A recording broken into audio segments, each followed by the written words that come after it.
বিসমিল্লাহির রহমানির রহিম।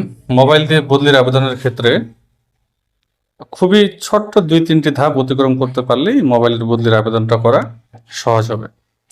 তো প্রথমে আপনাদেরকে যেকোনো একটি ব্রাউজারে এসে NGTNGTT লিখে সার্চ করলে এরকম একটা লেখা পাবেন, বদলি ব্যবস্থাপনা। এখানে আপনাদের প্রথমে ক্লিক করতে হবে। ক্লিক করলে এই যে ইউজার আইডি এবং পাসওয়ার্ডের আপনাদের প্রাপ্ত SMS এ যে ইউজার আইডি এবং পাসওয়ার্ডের কথা বলা হয়েছে সেটি এখানে আপনাদেরকে দিতে হবে। আমি যেহেতু অলরেডি দিয়ে রেখেছি এই জন্য আমার এখানে অটো সেভ দেখাচ্ছে।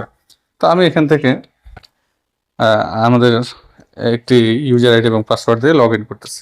তো এভাবে ইউজার আইডি পাসওয়ার্ড দিলে অটো লগ ইন হবে। তো আপনারা আপনাদের মোবাইলে ঠিক এই জায়গায় থ্রি ডট দেখতে পাচ্ছেন, এখানে ক্লিক করলে আপনারা একটু কষ্ট করে ডেস্কটপ ভার্সনটি করে নেবেন। ডেস্কটপ ভার্সনটি করে নেওয়ার ফলে যেটি হবে, আপনি কম্পিউটারের মতো সেটি দেখতে পাবেন। তো ডেস্কটপ এরপরে আপনারা ঠিক একটু উপরের দিকে দেখলে লক্ষ্য করে দেখবেন যে এই দিকে একদম কোনায় থ্রি বার একটা অপশন আছে।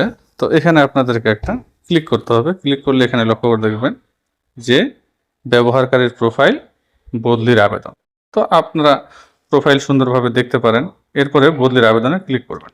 বদলির আবেদনে ক্লিক করলে এরকম একটি গুরুত্বপূর্ণ বিজ্ঞপ্তির নোটিফিকেশন আপনারা পাবেন। এটা সুন্দর করে পড়ে নিতে পারেন। পরে বুঝেছিতে ক্লিক করবেন। বুঝেছিতে ক্লিক করার পরে এখানে আপনার উপরে সব ইনফরমেশন দেখতে পাবেন। এরপরে বদলির আবেদনের কারণ আপনাদেরকে প্রথমে আগে লিখতে হবে। তো এখানে আপনি সিলেক্ট করলেন। আপনার যদি স্পাউস অর্থাৎ আপনার স্ত্রী যদি চাকরিজীবী হন, সেক্ষেত্রে আপনি স্পাউসের কর্মস্থল থেকে প্রতিষ্ঠান সিলেকশন করতে পারবেন। যেমন আমি এখানে ক্লিক করলে এই যে দেখাচ্ছে তার স্পাউসের কর্মস্থলে কতটি পদ ফাঁকা রয়েছে। এরপরে আপনার যদি স্পাউস কর্মস্থল না থাকে তো আপনি তখন নিজ জেলা সিলেক্ট করতে পারবেন। তো দেখেন নিজ জেলা সিলেক্ট করলে নিজের জেলাতেও কিন্তু শূন্য পদ দেখাচ্ছে। এরপরে নিজ জেলায় দেখলেন যে এমন কিছু সাবজেক্ট আছে একটিভ শুধু ফাঁকা। তো কি করবেন, একটি সিলেক্ট করার পরে ওই একটি প্রতিষ্ঠান প্রথমে সিলেক্ট করে তারপরে বিভাগ থেকে আবার যে কোনো একটি জেলা থেকে আপনাকে প্রতিষ্ঠান সিলেকশন করতে হবে। তো আমি যেহেতু স্পাউসের কর্মস্থলে এই আবেদনটি করব, আমি স্পাউসের কর্মস্থল সিলেক্ট করলাম। এরপরে শূন্য পদের তালিকা দেখুন, এখানে ক্লিক করলে এখান থেকে আমরা শূন্য পদের তালিকাগুলো দেখতে পাবো এবং এখানে জেলা উপজেলা দিয়ে বা ইন নাম্বার দিয়ে প্রতিষ্ঠানটা খুঁজে বের করব। আমি লিখতেছি যে বেগমগঞ্জ। তো দেখেন অলরেডি চলে আসছে। তো এখান থেকে আমাদেরকে বেগমগঞ্জ সিলেক্ট করতে হবে। সিলেক্ট করলে আমরা এখানে আন্ডারে যতগুলো প্রতিষ্ঠান আছে সবগুলোকে দেখতে পাবো। তো আমি এখান থেকে এই 6 নম্বর যে প্রতিষ্ঠানটি এটি প্রথমে আগে সিলেক্ট করবো। তো এখানে লক্ষ্য করে আসার দেখেন 1 নম্বর প্রতিষ্ঠান, এই যে সিলেক্ট অপশনটি আসছে, এই সিলেক্ট অপশনে আপনারা ক্লিক করলে প্রতিষ্ঠানটি ঠিক এই জায়গায় দেখাবে। তো এখন অনেকে অনেক ঝামেলার মধ্যে আছেন যে কিভাবে অগ্রাধিকার সিলেকশন করবেন। তো এটা খুবই সহজ। দেখেন কর্মস্থলের জায়গায় যে প্রতিষ্ঠানের নামটি শো হয়েছে, এই নাম এবং নিচে অগ্রাধিকার যেখানে লেখা আছে, আপনারা ঠিক এখানে এটাকে কত নাম্বার অগ্রাধিকারে রাখতে চাচ্ছেন। আমি চাচ্ছি যে এটাকে 1 নম্বরে রাখবো। এই যে 1 নম্বরে আমি রাখলাম, বাস এতটুকুতেই কাজ শেষ।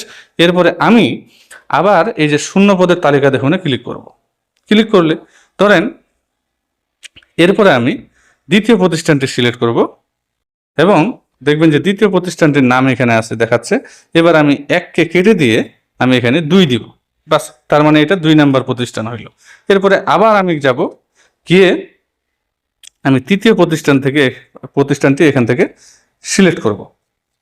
লক্ষ্য করে দেখুন আমি তৃতীয় প্রতিষ্ঠানটি একটু খুঁজে বের করি।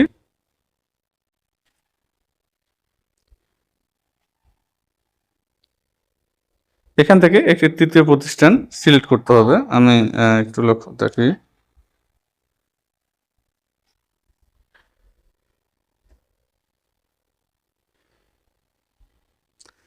তো এখান থেকে আমি যেহেতু দেখতে পাচ্ছি না, আমি নিলাম, ধরেন এখান থেকে একটা প্রতিষ্ঠান নিলাম।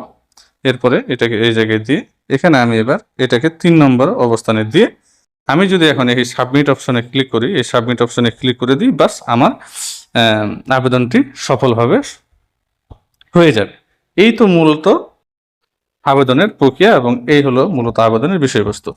আপনাদের কোনো কিছু জানার বিষয় থাকলে আমাদের কমেন্ট বক্সে হোয়াটসঅ্যাপ গ্রুপের লিঙ্ক দেওয়া থাকবে এবং পরবর্তী সব বিষয়ে আরও বিশদ ইনফরমেশন চাইলে কমেন্ট বক্সে কমেন্ট করতে পারেন। আর ভবিষ্যতে আরও ভালো ভালো এরকম তথ্য পেতে আমার ফেসবুকে ফলো দিয়ে রাখতে পারেন, ইউটিউবে সাবস্ক্রাইব করে রাখতে পারেন। আজকে এখান থেকে ধন্যবাদ সবাইকে।